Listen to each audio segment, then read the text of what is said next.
So I've had a lot of issues trying to upload this video. So I'm gonna try the YouTube method, and I hope this works so I can upload these videos tomorrow for my college assignments.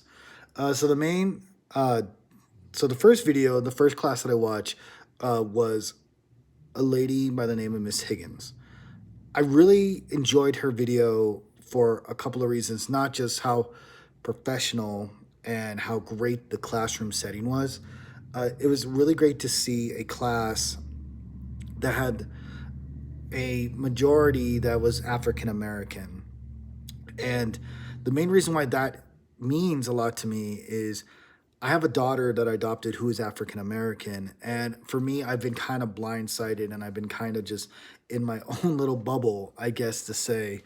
And I really don't know a lot about diversity. It's just, I've just kind of been in my little shell, I guess is the best way to say it, because I really don't do a lot. But that being said, it was great to see how awesome her class was. And she was teaching them vocabulary, but it was vocabulary to the point that it wasn't just here's the word, here's the definition, let's move on. She broke it down with them. The first word that she was teaching them, and I believe they're in about third grade, uh, was especially. And she said, "What does special mean to you?" And she would ask the class, and the class would give their opinions, which was really cool. And if a student didn't have it right, she didn't like do like how when I was like their age, the teacher would just say, "You're wrong, like you're dumb. Why are you wasting my time?" It was more like, okay, let's see what the other students have to say. And it was a great way to like to correct the student without humiliating them. And that was just an amazing thing to see. The next thing I really, really loved was just how she always kept the class moving. It was just, let's go, let's go, let's go. And it was really like the kids were like, hey, we got to pay attention. And that was really neat because the kids seemed like they were actually having fun. To make kids, like there's a couple subjects where if you can make them have fun with it, you're doing good. One is math, and I believe the other one's vocab. I mean, students hate that. I mean, just in my experience, anyways, as a teacher. And I really enjoyed everything about it. And it was really neat to see how she would just reset the class, meaning like she would tell them like, okay, let's put our thinking caps on, and she'd make them do the motions. Let's wind it up, tie it up.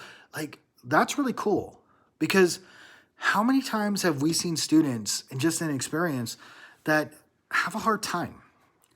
They don't want to talk. They don't want to be there. They just kind of were like, whatever. And it's really, really hard sometimes. But that like little boost is like just resetting them and getting them ready to go. The last thing I really want to point out, and I really enjoyed this, is how she's teaching them lessons that aren't just like the main criteria, meaning English, math, science, and just going through the motions. She's making the students have a voice. Because she would always tell them, speak up, be loud, talk. And she would make it funny sometimes. And I know sometimes with third graders, it kind of like some of our comedy goes right over their head because they're so young. But she was like, sometimes I'm old, so like I can't hear you, or what if I'm gonna do? I'm way over here and I can't even hear you. And that to me is like teaching students to have a voice. Be confident in what you're talking about. Be confident in what you're saying. Even if you're wrong, your voice still matters. And that's something that we need to teach students more and more. And I really enjoyed that with her. And maybe I'm stretching that. Maybe she didn't even know that she was teaching the students that. But it was just an amazing sight to see that these students were engaging and gaining knowledge, not just for vocabulary words, but also to have their voice be heard. I really enjoy everything about that class. It was amazing and it was a privilege to watch.